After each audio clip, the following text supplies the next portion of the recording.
Right, so first of all then, so um, people don't necessarily have to have pain to feel like they've got a problem with their back. So we don't need to experience pain at all. It can start in different ways.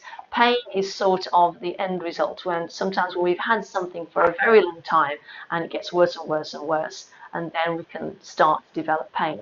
But before you get to that painful part, you might be experiencing problems with your back in different ways. So some of the obvious ones are stiffness and tightness. So if we don't move regularly, things tend to seize up, they tend to tighten up, okay, and we become a little bit stiff. And that comes usually because we don't move enough as we should, or we don't move in the way that our body likes to move in. Sometimes this is more of a muscular thing now. We can get like a constant dull ache, and it's usually in the muscle. And that usually happens when the muscle's been under tension and stress for a long period of time. So that's something else that we can experience. Sometimes it's just a sudden sharp pain that you get. So a good example of this, I've had a few people lately with it. It always happens this time of year because the weather is picking up. There are a lot of people who like to work in their garden, so they're out in the garden doing the things in there they haven't done for a few months during the winter, lifting heavy pots, twisting and turning. All of a sudden they get a sharp pain, and that will trigger something. So it can come on really quickly. It can be that sharp pain. And as I've already mentioned, it's not necessarily limited to lower back pain. Most common, I think, is lower back pain. That's what we always think. But a lot of people get pain and problems further up the back, sort of in the middle part of the back, in the upper back. And of course, that will impact on neck and shoulders as well. So you can include neck and shoulders in with back problems as well. I always do because they're quite often related. Um, so so they can develop in different ways. So they come on quite suddenly, like I've just said, and they can also develop over a long period of time. And I don't mean like a few weeks or a few months. Sometimes these things can develop over years. They've just been building and building and building, and then suddenly one day you feel it, and it's not, and that's when you think, well, I don't know what I've done. It just suddenly started hurting, and that's because something's been going on for such a long period of time. You haven't felt it building up, and then all of a sudden, one day you wake up and you feel something. So it doesn't have to be something that happens and you feel your back go. It can be something that's been building for a long period of time. So I'm going to go through some of the most obvious risk factors for back pain. So I've already mentioned this one already, not being physically active. So I think for women, because as we go through our lives, a lot of us have children, we tend to get to that point where we just focus more on the children and less on ourselves. So our exercise that we maybe used to do when we were younger sort of goes out the window a little bit, and then we maybe don't pick it up again until the children are a bit older. Okay, so maybe, although you may have been quite active when you were young, you may go through a period of inactivity, and it's during that period of activity that the muscles sort of lose their tone and lose their strength. Of course, one of the areas, especially if you had children, that you're going to lose your muscle tone and strength is the abdominal muscles, and also in the lower back area as well. So all of these muscles are connected around the waist. And of course, if you haven't got that strength through the center of the body, you can't support the spine like it would like to be supported. Okay. Now, if you have had a break from exercise for a while, or maybe you're just completely new to exercise, because I get a lot of people who come to me who've never really exercised at all. The worst thing you can do is go into really strenuous exercises, because that is when you're more likely to hurt yourself. And I see that an awful lot with people. before they come to me, they have tried things on their own, because that's what we tend to do first, isn't it? There's so many videos on YouTube now to choose from. They go to YouTube, they watch some videos, they have a little go at them. It may well be Pilates, but they pick the wrong type of exercise. They're too strenuous for what they actually need. And a lot of those exercises can be both legs off the floor, and those are really challenging exercises for a beginner, and that is when you can hurt yourself even more, and that's what puts people off coming back to Pilates, because they think that's what Pilates is all about. So, but it could be any type of exercise, so you've just got to be careful that you start off with the basics and you don't go straight into those really strenuous exercises. Now, another thing that can put a lot of pressure on the lower back, or even upper back as well, it can just affect all of the joints actually, is weight gain. So if we just haven't been watching our diet, and if we've had a break from exercise as well, it's quite easy to put on a little bit of extra weight, and over time that can impact on our body, and it can put stress on the joints as well. An interesting one is it could actually be related to your job. So there's a lot of people, especially during lockdown, have been working from home. So if you're still working and you have a desk job, just sitting there all day in one static position isn't great for your back. It doesn't like that. It will put an awful lot of pressure on the back if you're not sitting properly. It could also be caused by, if you've got a more physical job. I see a lot of nurses who've had problems with their back. So any lifting and twisting that you do as part of your job can impact your lower back in particular. Of course, if you do a lot of driving, that's another thing as well. If you're spending hours in the car, that can be another thing that can irritate the lower back. Now, things specific for women. Why are women more prone to back pain as they get a little bit older?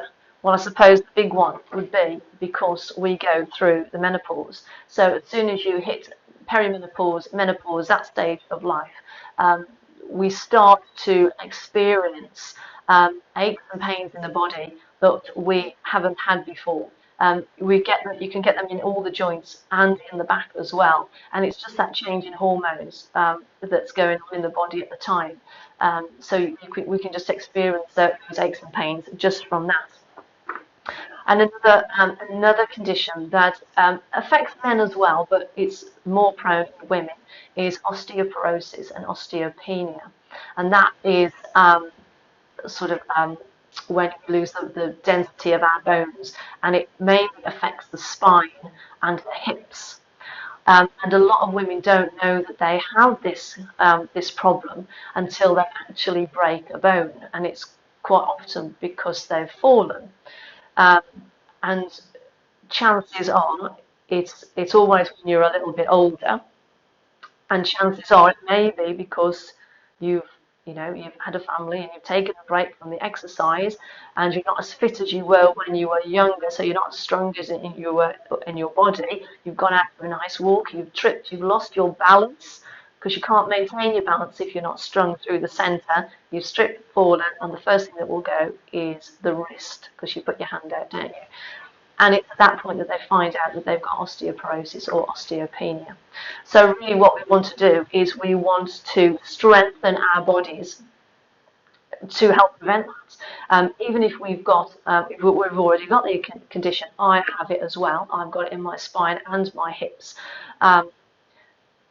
We want to strengthen the body so that to keep it strong, so we don't lose any more bone density, to strengthen the muscles so that they can help us as well, because our strength through the centre helps us just with everything. The strength that we have in the centre of the body transfers out to the arms and the legs, so we feel stronger when we're using our arms and when we're out walking. And this core strength is not only going to support your lower back, it also helps with your balance, which is vital that you work on if you have osteopenia or osteoporosis, because you want to prevent those falls. So as we creep up to that menopausal age, it's always good to start thinking about strengthening our bodies. And you might think, well, I've always done loads of exercise when I was younger, and for a lot of people that works really well, because it's like putting depositing extra bone density in the bank for when you get a bit older doesn't always work though, because when I was younger, I was very active. I was in the gym a lot. I did martial arts. I was a competitive ballroom dancer for years.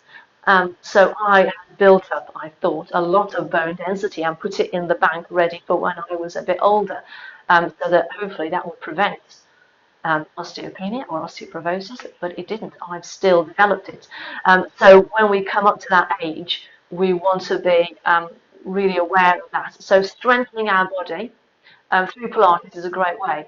Yes, I use weights in Pilates because that's quite good, but it's a lot about using our own body weight. So we haven't got to think about going to the gym and lifting heavy weights. There are other ways that we can do it. Oh yes, of course, because we're talking about backs.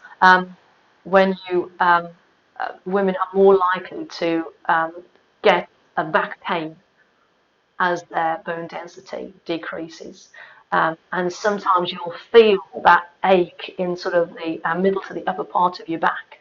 You'll feel it there initially first. That's where I felt it. I had this dull ache in my back and I just didn't know what it was. And that's what it was. I haven't got that now. That has gone. But for a lot of women, depending on how much bone density you've lost, you can get more aching, more pain in the back as well. So what we want to do is we want to build up our bodies, to strengthen our body, so so that we can hold on to that bone strength that we've got. I've spent quite a lot of time on that one, haven't I? I'll move on. Posture. Posture is the next one. There is, I guarantee, there's 95% of the women that I see, there's always an issue with the posture somewhere. And it's when we are not completely upright in that perfect postural position. If we're out slightly, it will start to put pressure on the joints, on the body somewhere. So the one example I use a lot is forward posture. You've probably seen me talk about this before. Forward head posture, when the shoulders come forward and become a bit round shoulders. You get from sitting in one position, so like on the computer for long periods, lots of driving. Even if you sit in front of the telly on an evening, on the sofa, and you're just relaxing, you're just encouraging more of that position. I can't do that now. I do it, and then I think, oh, I should sit up really, because that makes my back ache a little bit now. So I have to sit upright on the sofa. So it's all those. It's being aware of how we sit and how we move during the day, because if we're not careful, it encourages more of that round-shouldered appearance. So it will impact on your neck and your shoulders. You'll feel it there probably first, and then it will creep down your back into your lower back. So posture is really important, and the reason we have so much trouble sometimes getting out of this forward posture position is because we haven't got the strength through the center of the body. Okay, so we need that strength. Strengthen those deep core abdominal muscles so that we sit and stand up nice and straight. Okay, so how can you help your back? Okay, well, the best thing to do is to if you don't experience back pain, or maybe you just have the odd little bit of aching, sort of niggle there, here and there, is prevention is the best thing to do, and the best thing that you can do is to keep your body moving. Now, a lot of people think that if I strengthen my core, it's going to help get rid of my back pain.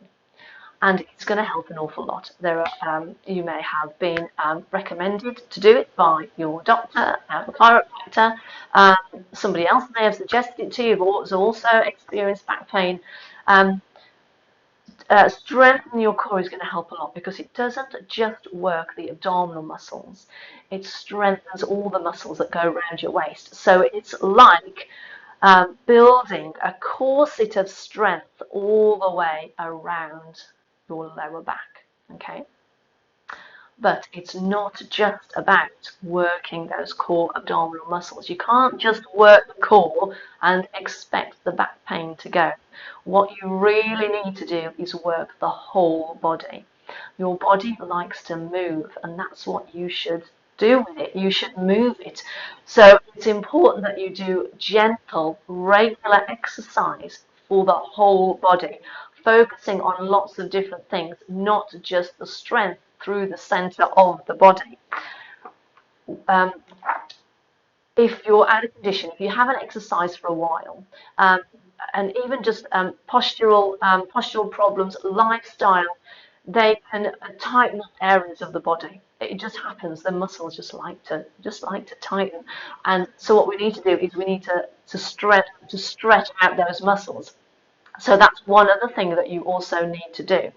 Is do lots of gentle stretching for your body, because the body is one area of the body can be quite easily linked to another area of the body, and it can affect where you feel the problem is. It can actually affect a different area of the body. I hope that makes sense. I didn't explain that very well, but you think of the whole body as being connected.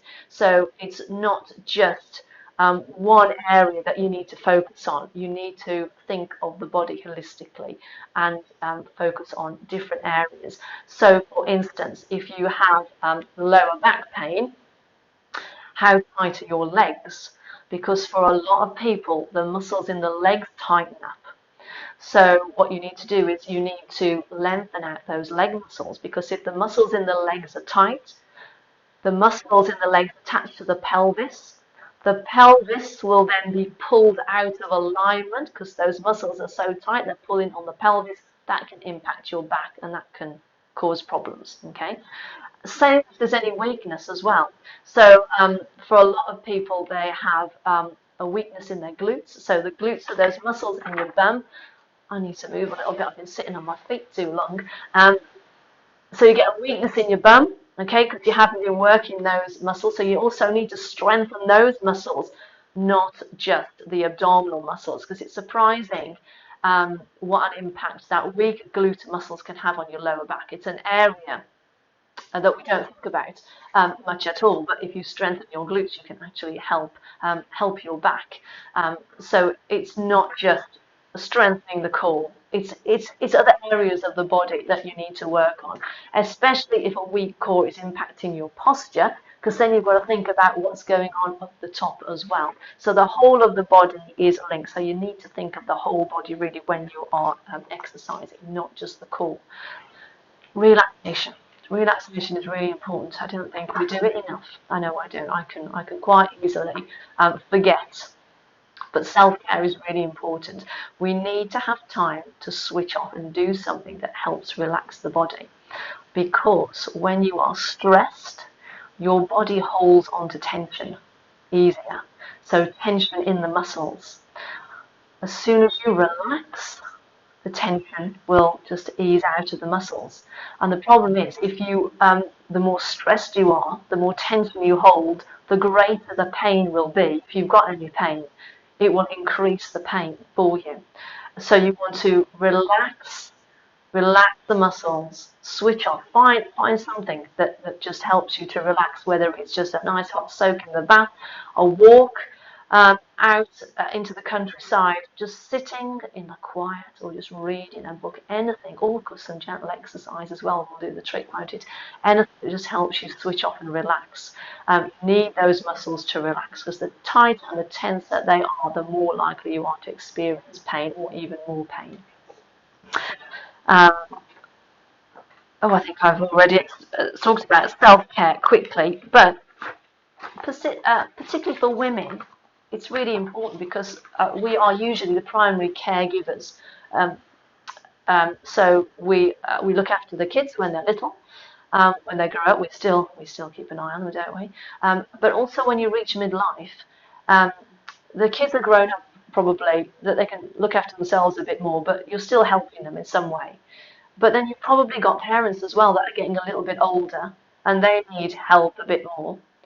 So you're looking after everybody, because you've got other family members as well that you might be looking after, even if it's only around the house, cooking the evening meal and things like that. You're just really busy. You might even still be working as well. So you're juggling all these balls in the air.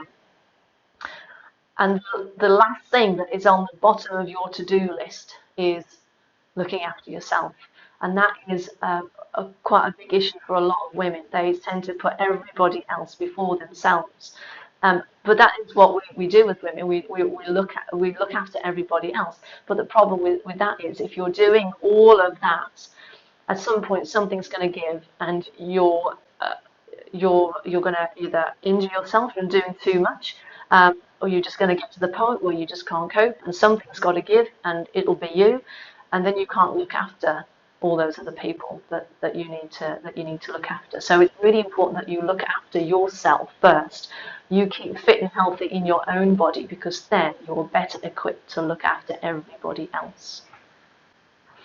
So how is Pilates going to help you with your back pain, your back problems, whether it's lower back, upper back, neck and shoulders? Maybe it's that you've got poor posture, whatever it is. How can Pilates help you with your back, to keep your back healthy? Well, I suppose the obvious one is to strengthen those core muscles, okay? We need that strength in those abdominal muscles. As I said earlier on, if we have strength here, we feel generally stronger through the rest of the body. It sort of transfers to the arms and the legs, because you know how to stay strong and supported in the lower part of the back. So everything else just seems a little bit easier then. So it'll strengthen the core. As you do Pilates, you will find areas in your body that you didn't realise that might be really tight and that just need lengthening out and stretching out. At the same time, you'll also find the areas that need strengthening. So Pilates can help you do both of that. It can help you strengthen the body, parts of the body that need the strengthening and the lengthening and the stretching out as well. Because if we have muscular imbalances, if we have tight areas on the body, it will pull on the joints, it puts stress on the joints, and then that might not necessarily be back either. It could be other parts of the body, on other joints.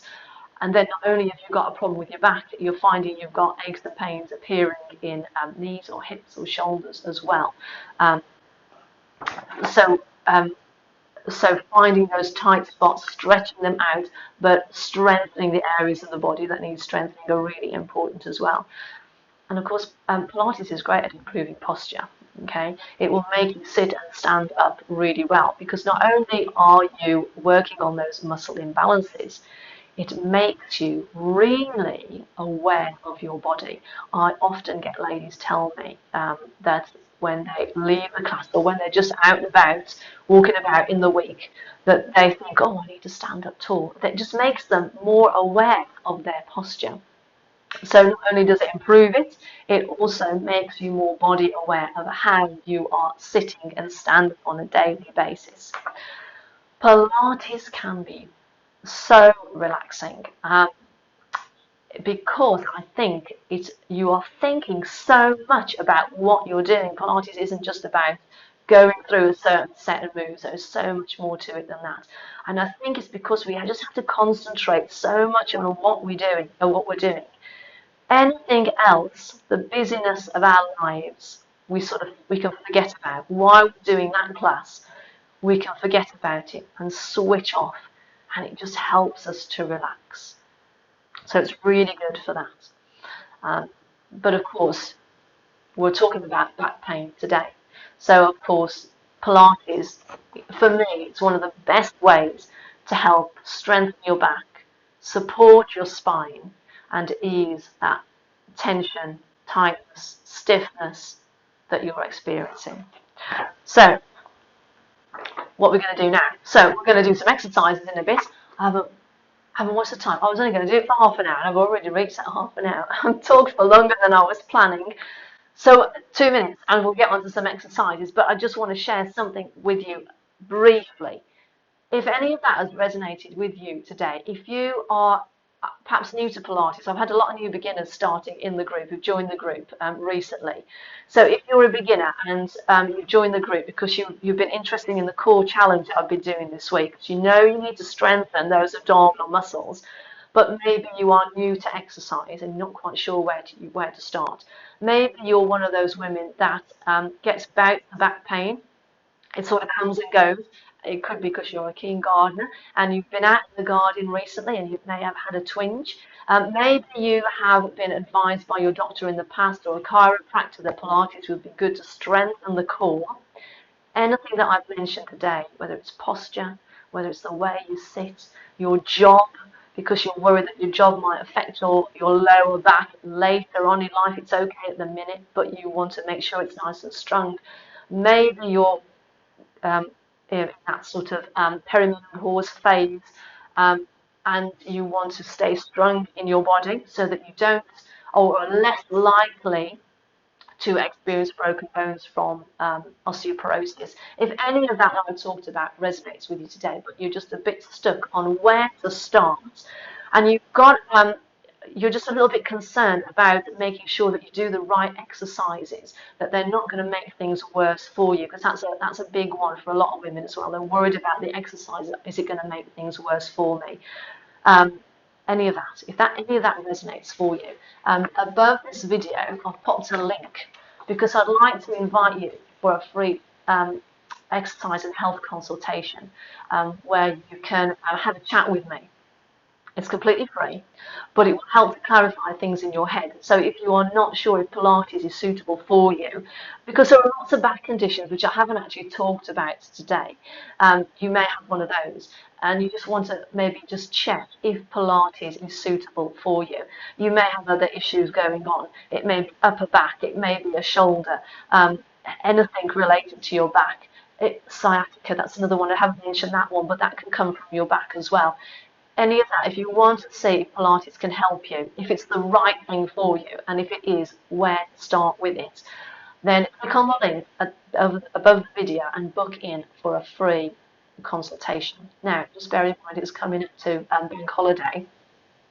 So I'll give you a chance to have a look at that, have a think about it, and send in your request for a consultation over the weekend, and I'll get back to you after the bank holiday. Okay, so I'm having a couple of days with the family, but the link is there if you want to request a consultation. That is completely free. I'm happy to do that for you. Exercise time. Got to do some exercises, haven't we? Okay, so this is going to be great if you are completely new to Pilates, you've never done it before, and you haven't got, or you have done some before, but you were never quite sure if you were engaging those core abdominals properly, or maybe you just want to recap, you want some extra tips. This is going to be great for you because I'm going to show you how you can start strengthening your core abdominals right now. Okay, so you can do it with me. But what I would suggest is, I like to get you involved and get you joining in, but I feel today that it might be better just to watch, and then the replay of this is going to be in the group. I might just cut this little bit out, and I might post this separately, actually, just the exercises, okay, and then come back and do them again, okay, or just you might be able to just go away and do them on your own, but I would watch it just so that you really understand what's going on. So the first thing you need to think about if you want to start, I always call it engaging, it's another word for strengthening these core abdominal muscles, is when you lie on your mat, because this is our traditional way or the most common way of doing a Pilates exercise is lying on your back on the mat, is the way that you set yourself up. That is really important. So when you are lying on your mat, you need to make sure that you are in a neutral position. So a neutral position is when you have, I'm sure you've all seen pictures of the spine in anatomy books, and it's got those natural curves, hasn't it? You want to have your spine in that position with those natural curves, even when you're lying on your back. So that is what you're going to do. You're going to find that perfectly aligned position, specifically though for your lower back. That's the area we're going to check. So you come down onto the mat, you're going to have your knees bent, and then you're just going to lie there. You're not going to do anything special. You're just going to take one hand, and without moving your spine, you're going to take that hand and you're going to slip it under your waist. Okay, now, can you see my hand's going all the way through? It's going all the way through because I have got an arch in my lower part of the back. I've done that on purpose so that I can just get that hand to go under. So if you lie on your mat and you do the hand slide under the waist and it goes all the way through, chances are you are not in that neutral position. So you haven't got those nice natural curves in the lower part of the back. Now, all you need to do is flatten the lower back a little bit. And I don't mean press the lower back into the mat. You just want a very gentle curve in the lower part of the back. So if you did the hand slide under the waist again into your lower back, all you should feel is that the tips of the fingers go under, okay, but the whole hand won't go through. That's the point that you want to get to, okay, just tips of the fingers. And then chances are you are better aligned, you're more likely to be in your neutral position. Now, interesting thing that happens, once you position yourself properly, your core abdominal muscles automatically switch on. So they start working, and you haven't even thought about them. All you've been thinking about, am I arched? Am I too flat? Am I somewhere in the middle? Okay, it's all about positioning when you first start. Okay, so you just want that little curve in the lower part of the back. As long as you stay in that position, these abdominals have got to work, because if they didn't, okay, I don't know if you saw that, but as I relaxed, okay, and I arched my back again, those abdominals aren't working now, okay? I've switched them off. They've just relaxed, okay, completely. But as I bring myself into that more neutral position, my abdominals have got to work to keep me in that position. So what we're going to do now, once you've found that nice position, a couple of little exercises, okay? So yeah, we'll do some little knee floats to start with, I think. So on this first one, we are checking to make sure that we don't arch the back, okay? So all you're going to do is slide one foot in towards you a little bit and then float the knee up, okay? And then you just got to watch as you put your foot back down onto the mat that you don't lose that nice neutral position, because it's really easy at that point to arch the back. So that's what you want to avoid. So you're going to slide the foot in towards you, float the knee up, and then lower the foot back down. Nice and simple. So you can see the movement is really simple, okay? Because a lot of people think that Pilates is really easy, but it's not just about the movements, it's everything else that's going on. And at the moment, all you should be thinking about is that position, okay? That neutral position, okay? The abdominals are working as you're doing it, okay? So as you pop the foot down, make sure that you don't lose that nice positioning, okay? That's the first one. Now the second one, I think we'll use fingers for this one. Take two fingers and pop them on the hip bones at the front, okay? So the abdominals not only stabilize the lower back to stop sort of the lower back arching or flattening too much, it can also stop the pelvis from sort of twisting or rotating from side to side. So that's what we're going to do on this next exercise. We want to stay in that neutral position because those abdominals are automatically kicking in now, and they are going to help us stabilize the pelvis so that it doesn't see that action there. We want to stop that. We want to stop that movement, okay? So if we put two fingers on the hip bones at the front, we're checking with the fingers as well. We're making sure that there's no movement. We can feel any movement under the fingers. So this time, what I'm going to do is I'm just going to take one knee out to the side and then bring it back up to the top. And then I do it again. So I send it out to the side and then bring it back up to the top. Okay, so again, it's a nice basic exercise, okay? Now, the mistake that you can easily make on this one is to think, oh, this is nice and easy, isn't it? I can take my knee out a lot further, actually, okay? But what happens is, as you take that knee out, can you see? I've rotated, okay? My hips have gone over to the side. And then I know then that I've just lost all that nice support that I had. I've lost that nice positioning. The abdominals aren't working properly, okay, just because I've just got a bit too enthusiastic and I tried to get my knee out further than I really need to take it. So when you do this one, and keep the leg movement nice and small, okay? It's all about stabilizing the pelvis, okay? As long as you've got that nice neutral position, the abdominals are still working. You're checking with the fingers to make sure that the pelvis isn't rolling from side to side. And if you do feel any movement under the fingers, it just means that you need to make the leg movements a little bit smaller until you get more strength to support the pelvis through the center of the body there. Okay, so there we go. How simple was that? 3 little exercises or 2 little exercises and a positioning technique. So it's really, when you are starting Pilates, it is all about the positioning. Okay, you can just start there, and it's a good way of getting those abdominals to work without having to think about it too much. Okay, there is a lot more to it. Obviously, I can show you how to engage and switch on those abdominals properly and to check that everything is working. But to just get you started, that is a great place. Is just to make sure you are setting up in the right position, because the abdominals have got to work to keep you in that position. I think that's it. Let me just check the time. I've run over a little bit. I wasn't planning on going this long. I thought, oh, I can fit it into half an hour easily. Oh well, I can see that lots of you have been sticking with me, so that's good.